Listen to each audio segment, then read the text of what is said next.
I'm Sam. I'll be your social worker today. It's great to see you. You're Brenda, correct? Yes. Great. Could you tell me about just kind of who you are as a person, your family relations? Yeah. So I have two daughters, Dana and Darcy. They're my world. And then I have my husband, Tom. I've been married to him for about 6 years now, and we've been living in Carrington, running his farm with his parents as well. I have family in Minot, my two brothers and parents. And since I've been on the farm with my husband, I've just been caring for the girls, raising our children, and doing little things on the farm. But other than that, it's just kind of been a stay-at-home mom. Yeah, it sounds like that you're no longer on the farm anymore. Could you tell me about your current living situation? Yeah. So I'm living with a girlfriend in Florida right now. My husband and I have had issues for a while, but it's just been difficult to leave the farm since it's been a solid, Sure.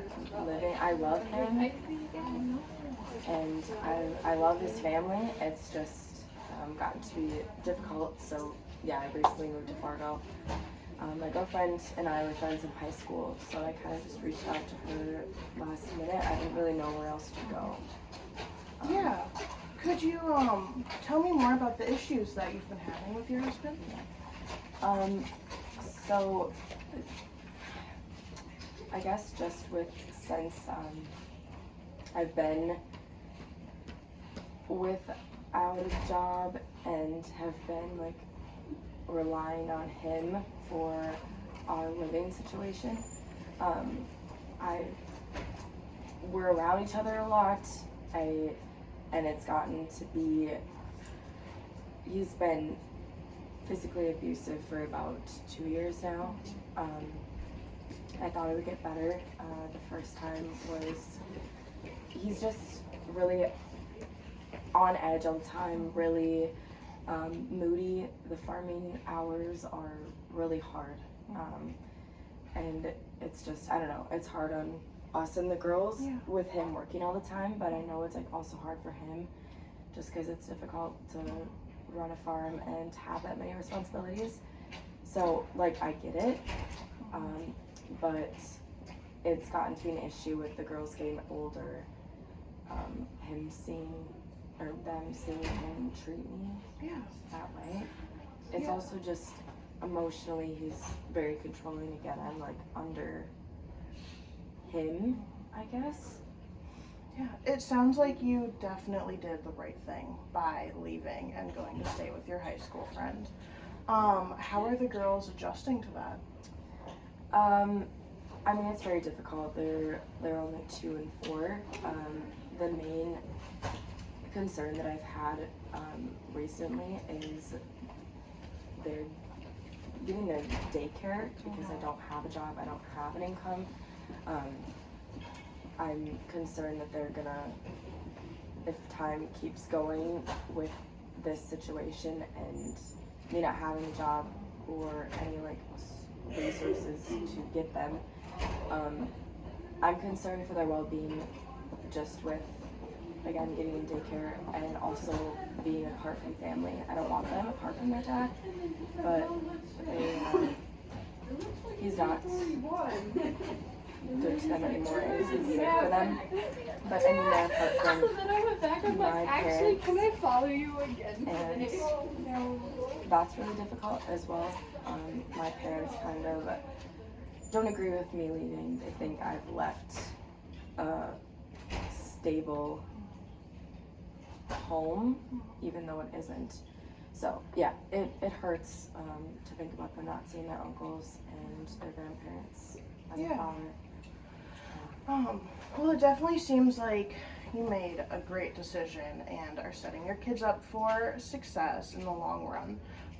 Would you be willing or open to looking at any daycare assistance services or anything offered by the state?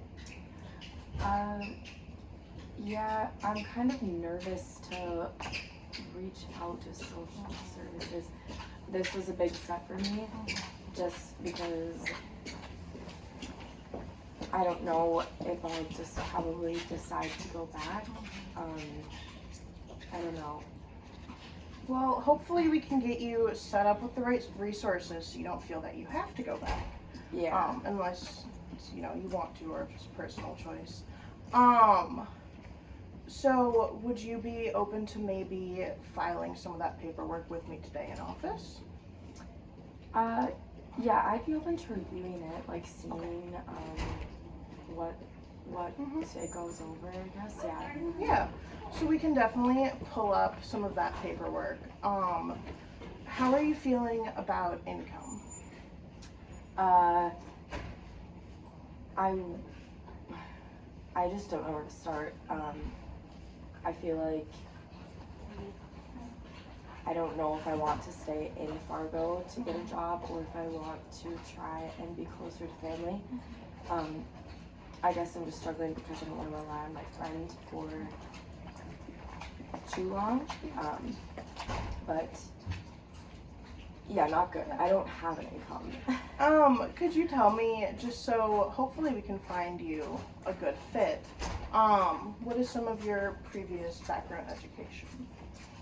I have my high school diploma, and then I went to college for a year, but then dropped out when I met Tom, so I don't have a college education.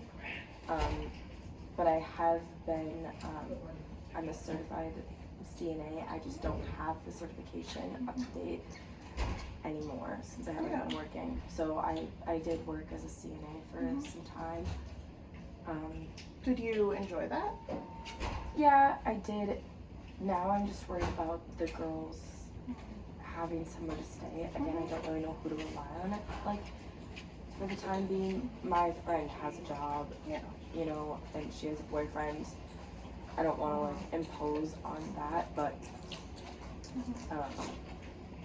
yeah, I guess like finding temporary daycare service would be beneficial. Yeah, the great thing about, you know, the state assistance is it doesn't have to be permanent. So once you kind of get back up on your feet, you can find them a new daycare or anything. Would you be willing to renew that CNA certification? Yeah, I think so. I just have to, I think, find a stable time to do that. Yeah, well, let's go ahead and try and get your girls enrolled in some daycare. And then, you know, after they're kind of settled in, then maybe you can schedule some times to go and get your CNA certification. Just with your income currently, would you be interested in looking into any unemployment or state benefits regarding food or housing? Definitely for food, yes. I think my girlfriend's open to keeping us at her apartment for, I mean, I'm hoping to get out of there maybe like a month and a half, just because I don't want to like overstay my welcome. Yeah. But yeah, so for the time being, definitely benefits for food. Yeah, so let's go ahead and get you started on those. Is there anything else that you'd like to discuss today? No, I don't think so. Okay, sounds great. Well, it was good to meet you. Thank you so much. Thank you, and see you next time. Mine didn't do anything.